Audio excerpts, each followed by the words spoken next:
Saudara Anda menyaksikan Kompas Bisnis bersama saya Putri Oktaviani. Siapa yang mengambil keuntungan atas perang? Tak ada satupun yang berani terang-terangan bilang punya kepentingan uang di balik perang. Satu yang pasti saudara, kerugian meluas dan dirasakan oleh penduduk dunia.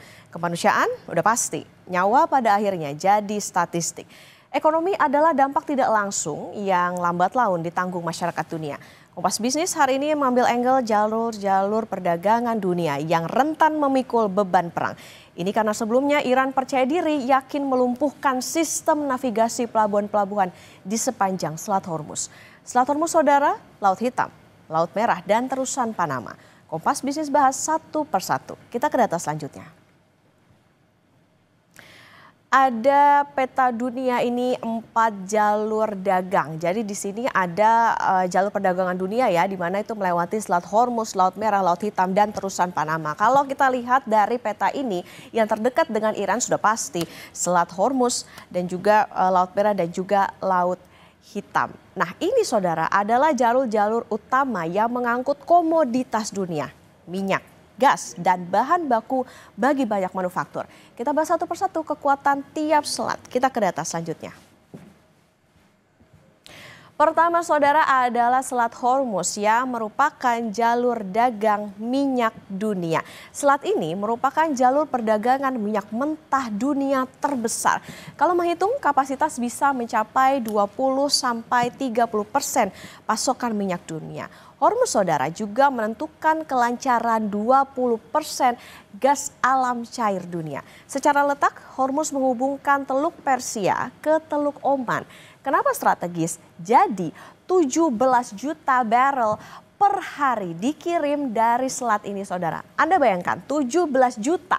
Indonesia ini lifting saja masih sekitar 500 ribuan sehari. Kemudian LNG mencapai 20% pasokan dunia terutama dari Qatar. Hormuz juga lalu lintas produk petrokimia dan pupuk terutama dari Uni Emirat Arab, Qatar dan juga Iran. Kita ke data selanjutnya.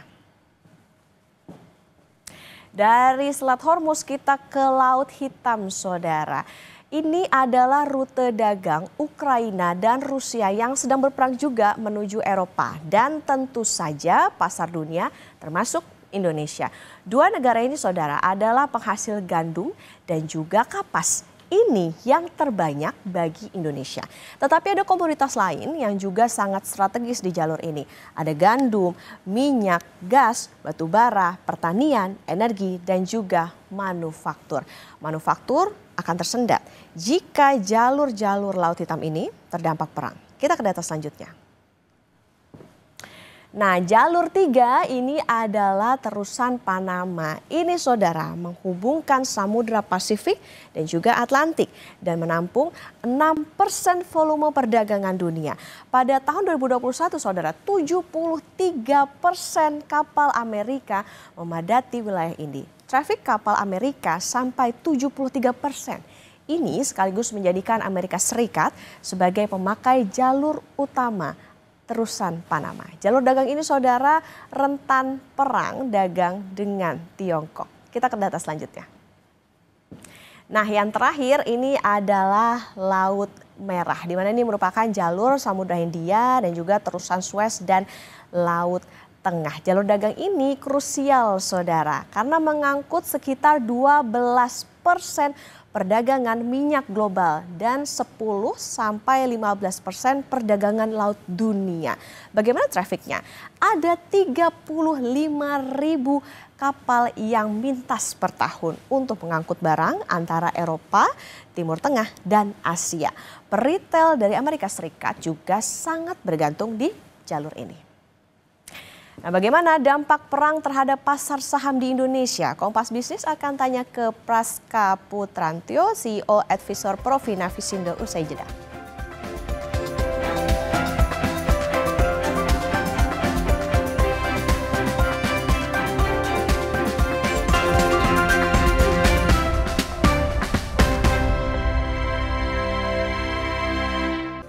Saudara, bagaimana dampak perang dan jika 4 jalur dagang di laut dunia terancam, terutama terhadap pasar saham di Indonesia? Kompas Bisnis akan tanya ke Praska Putrantyo, CEO Advisor Provina Visindo. Selamat pagi Mas Praska.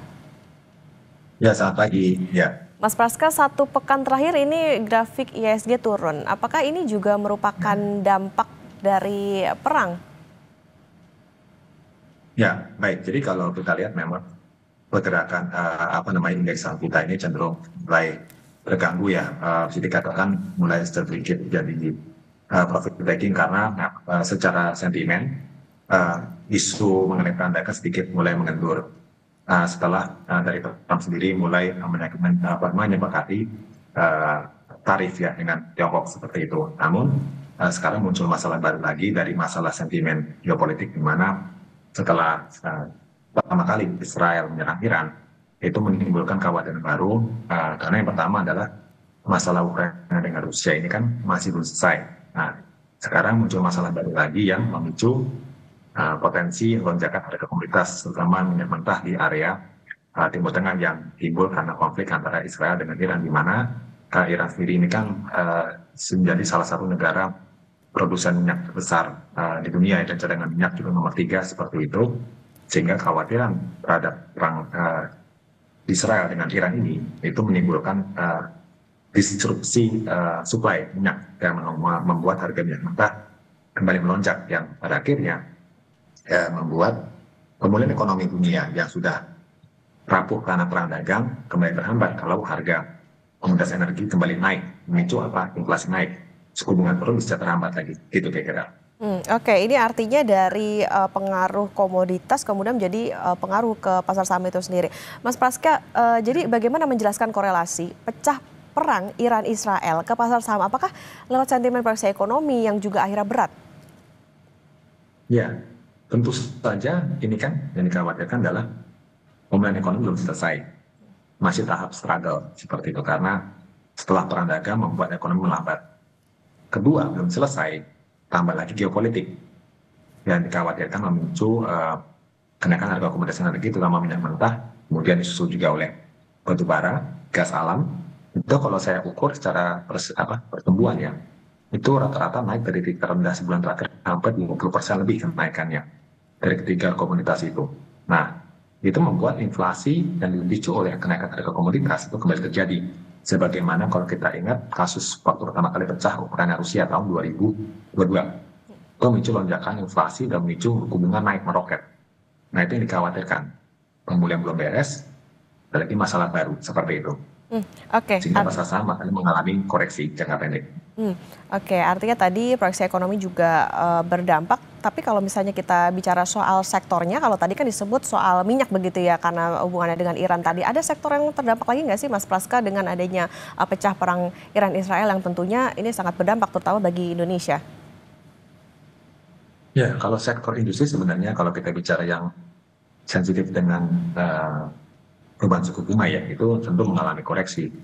Di antara seperti perbankan, properti ya, atau konsumsi apalagi di negara kita kan secara daya beli juga masih turun, indeks manufaktur juga masih turun, seperti itu. Nah, sementara yang tembus alias terangkat oleh sentimen ini tentu saja yang dari komoditas energi yaitu ada minyak mentah, batu bara, gas alam, dan juga salah satunya komoditas, maksud saya sektor pelayaran seperti itu. Dan memang harus terekspos oleh melonjaknya harga komoditas ini. Oke, kalau kecenderungan investor saat perang terjadi di dunia menarik cash atau mengalihkan portofolio mereka ke obligasi mungkin Mas Praska atau ke yang safe haven gitu? Kalau saya lihat trennya saat ini dua ya. Jadi pindah ke obligasi, yang kedua adalah masuk juga ke safe haven. Tapi safe havennya lebih ke emas ya, seperti itu. Karena untuk dolar sendiri, karena kan perekonomian Amerika Serikat masih belum cukup bagus ya.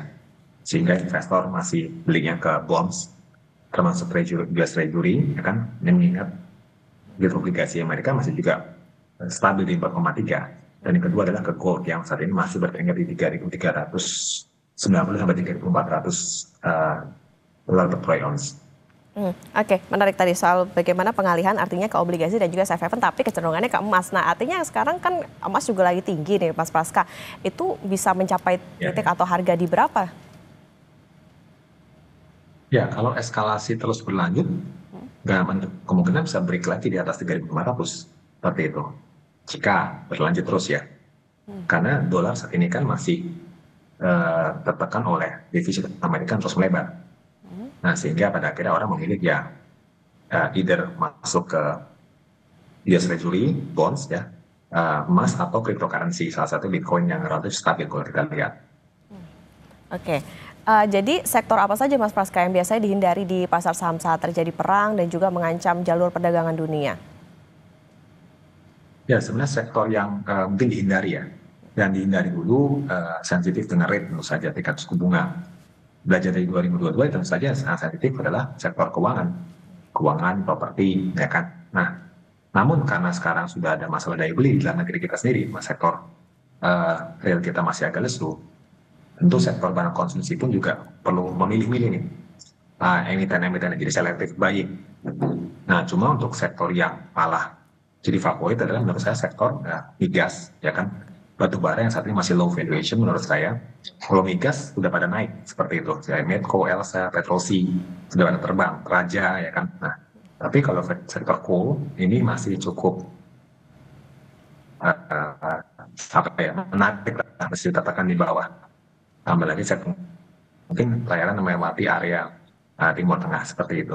Oke, ini artinya lagi jadi apa ya, momen untuk profit taking kah Mas Praska untuk di emiten-emiten yang memang saat ini kayaknya lagi bagus nih, kayak tadi kalau dikatakan tuh migas begitu? Migas ya. Kalau saya melihat sepertinya ya, karena tampaknya investor ini somehow sudah memprice in ya, entah karena memang harga minyak sudah naik, prediksi atau memang performanya bagus, tapi harga sudah naik duluan. Harga saham-saham tersebut kita lihat Elsa, Medco, Petrosi, Raja itu kan semua udah all time high. Maksud saya sudah dia menyentuh 1 tahun terakhir lah tertinggi.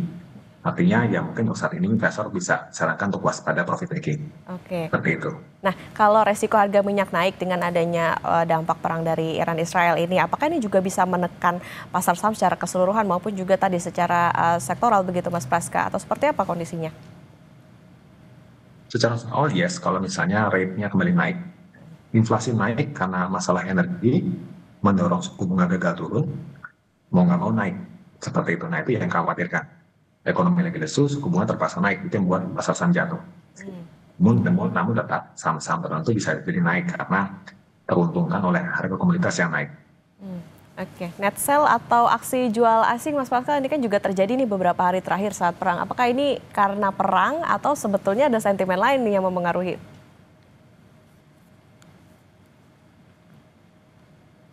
Saya rasa lebih dari data yang saya lihat, ini lebih kepada profit taking ya, seperti itu. Karena ini sudah mulai rebound cukup cepat ya, 6-7% dalam sebulan terakhir, sentuh 7.200. Maka menurut saya kebetulan ada isu ini ya, asing cenderung net profit taking seperti itu. Oke. Nah, terus apa yang perlu diwaspadai kira-kira, terutama retail domestik kalau net sell asingnya terus terjadi dan perang juga ya bisa dikatakan tidak mereda nih? Dan menurut saya sih lebih ke ini dulu ya, buy on weakness ya, waspada koreksi jangka pendek, terutama untuk indeks kan sangat rentan koreksi dengan range perdagangan itu di supportnya di 6.800-an. Sorry, 6.580-an. Nah, untuk lowest level ya, ada gap bawahnya. Jadi kalau amit-amit marketnya crash, itu level terendah di 6.580 yang harus dicapai dulu, seperti itu. Oke, buy on weakness. Kalau proyeksi atau prediksi gerak harga saham sampai nanti akhir pekan gimana Mas Praska? Saya perkirakan masih tetap berada di pelemahan ya, dengan support di 7.005 untuk IHSG. Sementara resisten diperkirakan di 7.200. 7.200. Oke, untuk net sell asingnya? Mungkin apakah ini menjadi salah satu pendorong untuk modal asing bisa keluar atau gimana? Saya rasa ya, cuma belum signifikan. Karena asing masih tetap sepertinya rotasi sektor ya. Tidak all out dari pasar saham kita, seperti itu. Karena suka tidak suka pasar saham kita sebenarnya masih cukup lagging ya secara performance, seperti itu.